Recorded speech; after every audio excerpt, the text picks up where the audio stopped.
Hello friends, मेरे YouTube channel humanities world में आप सबका स्वागत है। आज हमारी सिविक्स की सीरीज में हम आपके सामने लोकसभा अध्यक्ष से रिलेटेड कुछ इम्पॉर्टेंट क्वेश्चन की सीरीज़ लेके आए हैं, जो आपके लिए railway, SSC, bank, CUET and other one day examination में आपके लिए हेल्पफुल होने वाली है। तो आइए इस सीरीज का पहला क्वेश्चन देखते हैं। लोकसभा का अस्थायी अध्यक्ष किसके द्वारा नियुक्त किया जाता है? तो लोकसभा का जो अस्थायी अध्यक्ष होता है वो कौन होता है? तो लोकसभा का जो अस्थायी अध्यक्ष होता है वो प्रोटेम स्पीकर होता है। इनका काम जो होता है वो नवनिर्मित सदस्यों को उनके पद की शपथ दिलाना, और जब तक अध्यक्ष नहीं चुना जाता है वह लोकसभा के अस्थायी अध्यक्ष बने रहते हैं। तो इन्हें जो है राष्ट्रपति द्वारा चुना जाता है। तो इसका करेक्ट आंसर होगा राष्ट्रपति द्वारा चुना जाता है। अगले क्वेश्चन पे आते हैं।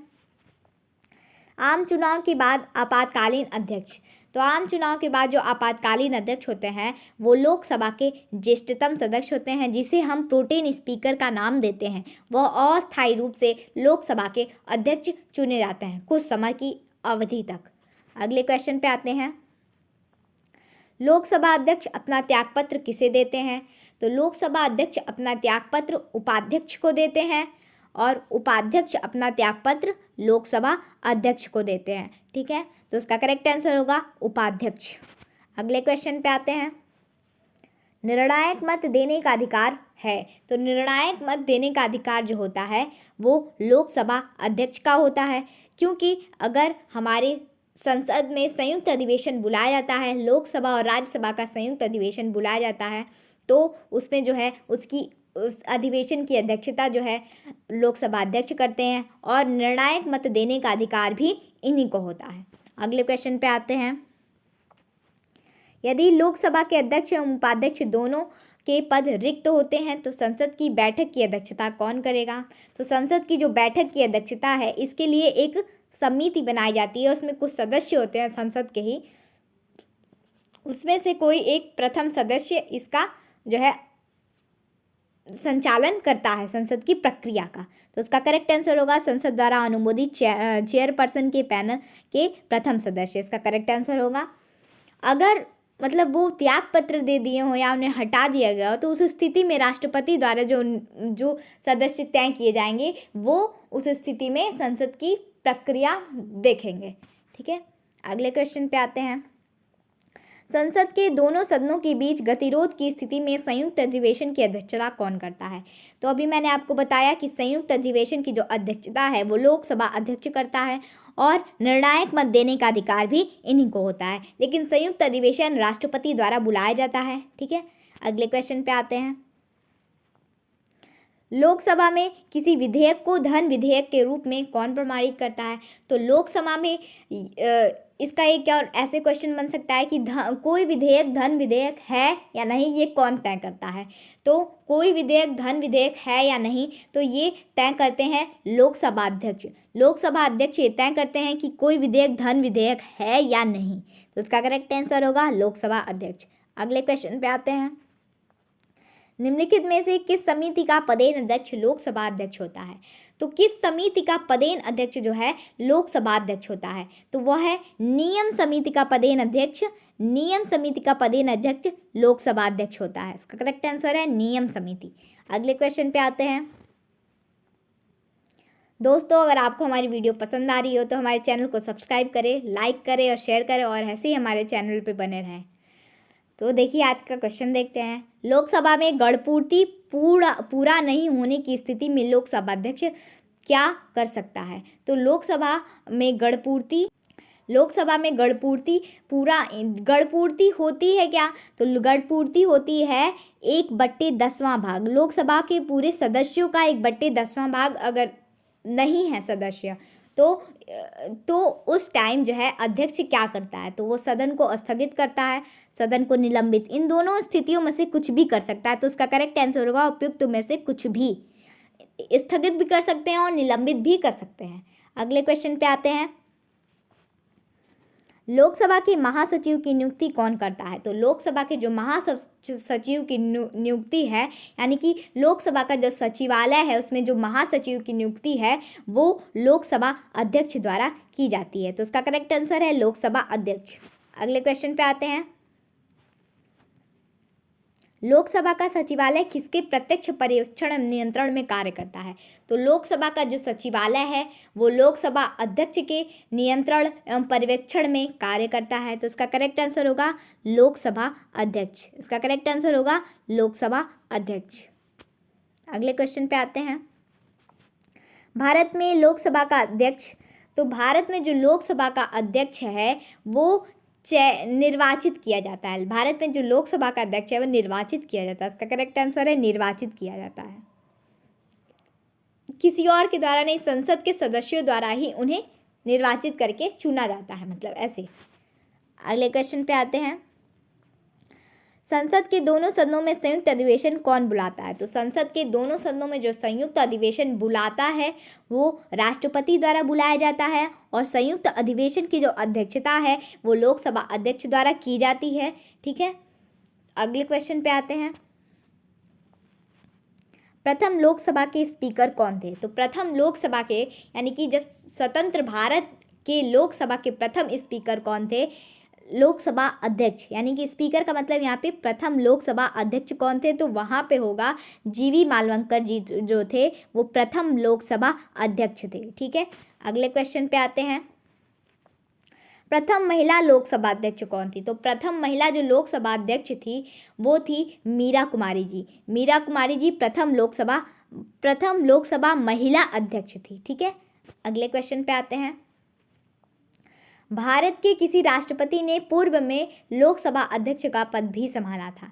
तो कौन से ऐसे वो राष्ट्रपति थे जिन्होंने पहले लोकसभा अध्यक्ष का पद संभाला था और बाद में वो राष्ट्रपति बने? तो नीलम संजीव रेड्डी जी जो थे वो लोकसभा अध्यक्ष के पद को भी संभाले थे राष्ट्रपति बनने से पूर्व। अगले क्वेश्चन पे आते हैं। प्रथम स्पीकर जिसके खिलाफ लोकसभा में अविश्वास प्रस्ताव लाया गया था। तो प्रथम वह अध्यक्ष कौन थे जिसके खिलाफ लोकसभा में प्रथम अविश्वास प्रस्ताव लाया गया था? तो वो थे जो हमारे प्रथम लोकसभा अध्यक्ष हैं जीवी मालवंकर जी, वही थे। तो इसका करेक्ट आंसर है जीवी मालवंकर। अगले क्वेश्चन पे आते हैं। निम्नलिखित में से कौन लोकसभा के अध्यक्ष के पद पर 2 विधियों के लिए निर्वाचित नहीं हुए थे? तो इनका जो करेक्ट आंसर है वो है बलिराम भगत। बलिराम भगत जो है इसका करेक्ट आंसर है। इसका करेक्ट आंसर है बलिराम भगत। अगले क्वेश्चन पे आते हैं। लोकसभा के पिता के रूप में जाना जाता है। तो लोकसभा के पिता के रूप में किसे जाना जाता है? तो यहाँ पे जो होगा करेक्ट आंसर होगा वो है जीवी मालवंकर को लोकसभा के पिता के रूप में जाना जाता है। ये लोकसभा के प्रथम अध्यक्ष थे। अभी मैंने आपको बताया कि लोकसभा के प्रथम अध्यक्ष थे। लोकसभा में पहली बार इनके खिलाफ अविश्वास प्रस्ताव लाया गया था और इन्हें हम लोकसभा के पिता के नाम से भी जानते हैं। ठीक है, अगले क्वेश्चन पे आते हैं। भारत में लोकसभा अध्यक्ष पद की स्थिति निम्न में से किसके समान है? तो हमारी जो भारत की जो संसदीय प्रणाली है, हमारे भारत में जो संसदीय प्रणाली है वो आपको पता है कि ब्रिटेन से ली गई है। हमारी भारत की संसदीय प्रणाली ब्रिटेन से ली गई है। तो इंग्लैंड के हाउस ऑफ कॉमन के अध्यक्ष की तरह हमारे जो भारत के लोकसभा अध्यक्ष को माना जाता है। तो उसका करेक्ट आंसर है इंग्लैंड के हाउस ऑफ कॉमन के अध्यक्ष की तरह। ठीक है, अगले क्वेश्चन पे आते हैं। प्रथम जनजातीय लोकसभा अध्यक्ष कौन थे? तो प्रथम जनजातीय लोकसभा अध्यक्ष जो थे पीए संगमा जो थे वो प्रथम जनजातीय लोकसभा अध्यक्ष थे। तो उसका करेक्ट आंसर है दूसरा वाला होगा पीए संगमा। ठीक है, अगले क्वेश्चन पे आते हैं। भारतीय संसद की लोक समिति के अध्यक्ष को कौन मनोनीत करता है?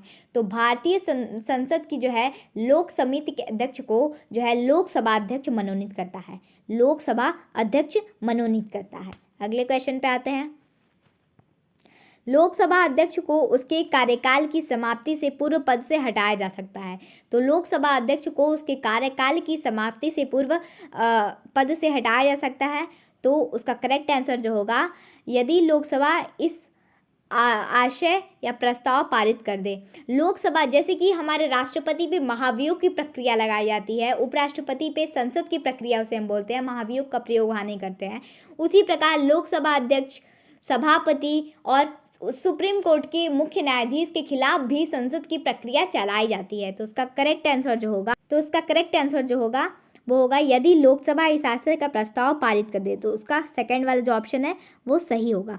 ठीक है, अगर लोकसभा में बहुमत से ये प्रस्ताव पारित हो जाए कि हाँ अब अध्यक्ष को हटाना चाहिए, तो वो उन्हें हटा दिया जाता है, और अगर उनके ऊपर संसद की प्रक्रिया लगाई जाती है तो 14 दिन पहले उन्हें सूचना दे दी जाती है। और अगर उनके ऊपर संसद की प्रक्रिया चल रही है लोकसभा अध्यक्ष के ऊपर, तो उस टाइम वो एक सामान्य सांसद की तरह प्रश्न पूछेंगे, बताएंगे या जो भी कर सकते हैं, लेकिन उनकी जो शक्तियाँ रहेंगी वो उस टाइम अध्यक्ष नहीं रहेंगे। ठीक है, अध्यक्ष की तरह वो काम नहीं करेंगे, एक आम सांसद की तरह वो देखे जाएंगे। अगले क्वेश्चन पे आते हैं। लोकसभा में वोटिंग के दौरान पहले चरण में कौन मत नहीं डालता है? तो लोकसभा में जो है वोटिंग के दौरान पहले चरण में अध्यक्ष जो है वोट नहीं डालता है, क्योंकि आपको ये पता है कि अध्यक्ष का जो वोट है वो निर्णायक मत की तरह प्रयोग किया जाता है। अध्यक्ष का वोट जो है निर्णायक मत की तरह प्रयोग किया जाता है, तो ये पहले चरण में वोट नहीं डालते हैं। जब सारी वोटिंग हो जाती है और निर्णय लेने की बारी आती है, तो लोकसभा अध्यक्ष अपना वोट देता है, लेकिन आज तक अभी भी कोई जो है निर्णायक मत नहीं डाला गया है। आज तक निर्णायक मत की आवश्यकता नहीं पड़ी है। अगले क्वेश्चन पे आते हैं। संविधान का निम्नलिखित में से कौन अनुच्छेद यह बाधित करता है कि मत बराबर होने की दशा में लोकसभा के अध्यक्ष का मत निर्णायक होगा और वह उसका प्रयोग करेगा? तो अनुच्छेद 100 में ये कहा गया है कि लोकसभा अध्यक्ष निर्णायक मत डाल सकता है।